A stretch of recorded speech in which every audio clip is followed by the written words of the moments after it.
O câncer de colo de útero é a principal causa de câncer entre as mulheres, sendo um tumor altamente evitável.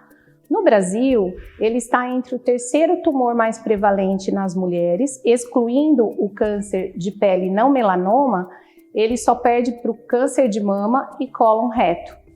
O INCA, em 2021, ele fez uma previsão de que em 2022 teríamos 16.710 novos casos de câncer de colo de útero no Brasil, né? Um número bastante grande e que está distribuído diferentemente em cada região do país.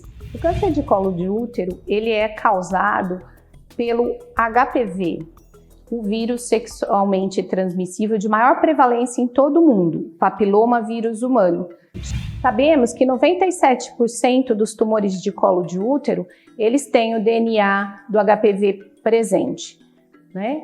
E também sabemos que 90% das vezes a pessoa infectada pelo HPV vai conseguir eliminar esse vírus. Existe um termo chamado clareamento, ele consegue eliminar esse vírus. E uma pequena porção, ele vai ficar persistente. E aí, esse depende de alguns fatores para que evolua para o câncer de colo de útero.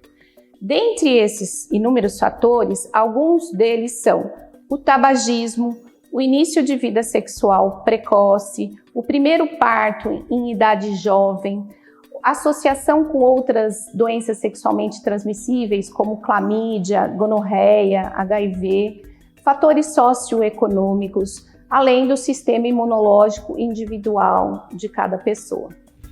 O diagnóstico do câncer de colo de útero é feito através, basicamente, do exame de Papa Nicolau, né, de coleta de citologia oncótica.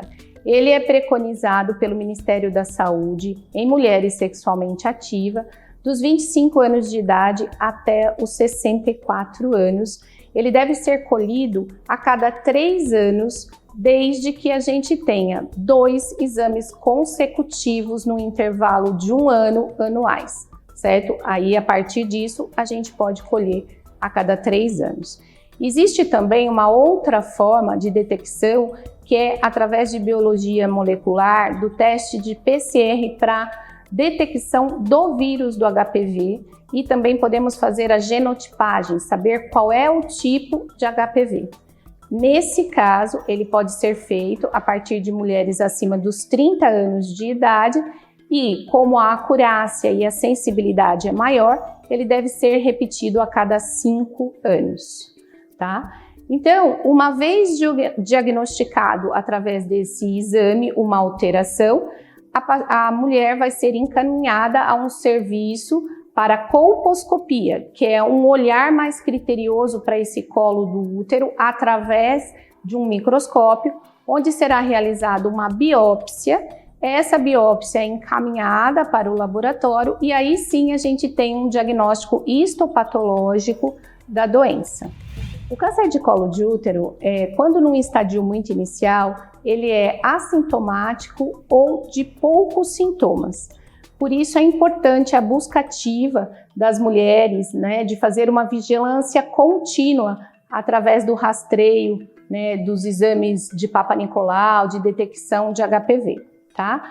Mas os sintomas, eles vão estar relacionados ao tamanho do tumor, ao grau de infiltração, à localização, se ele tem disseminação para órgãos distantes ou para a própria pelve.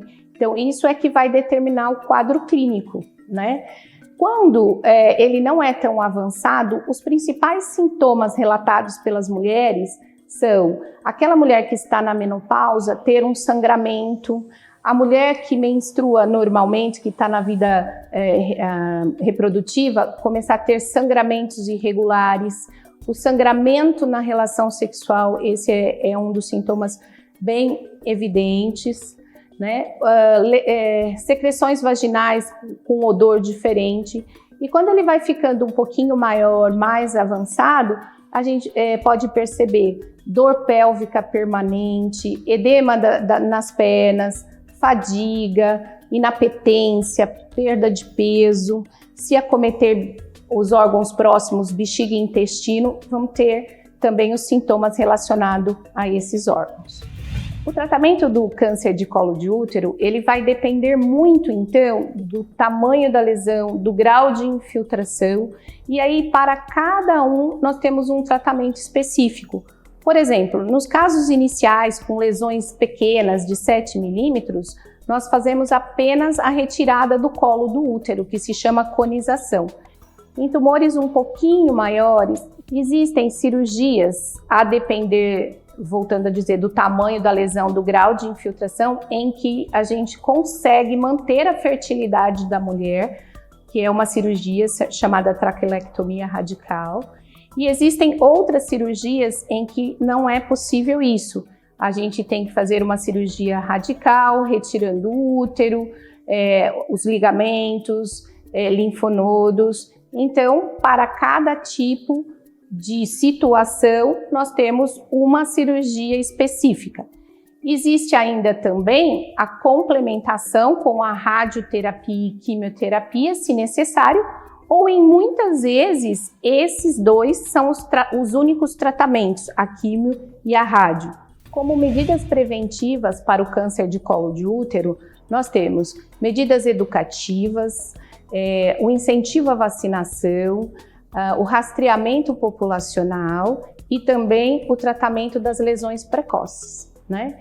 Nas medidas educativas, é aconselhar os jovens, mulheres, adolescentes, a ter um sexo seguro, ter um autocuidado, evitar doenças sexualmente transmissíveis, sobre o tabagismo.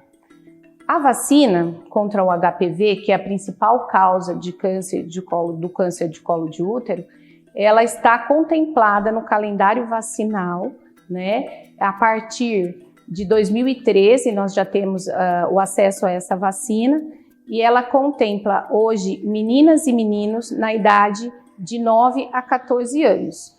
São 2 doses com intervalo de 6 meses cada uma.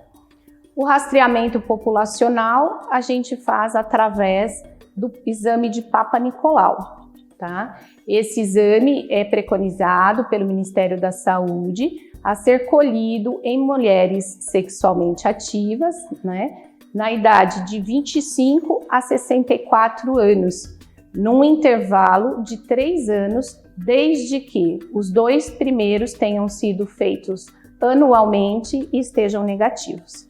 Também, além do exame de Papa Nicolau, existe o rastreamento pelo tipo de HPV, pela biologia molecular.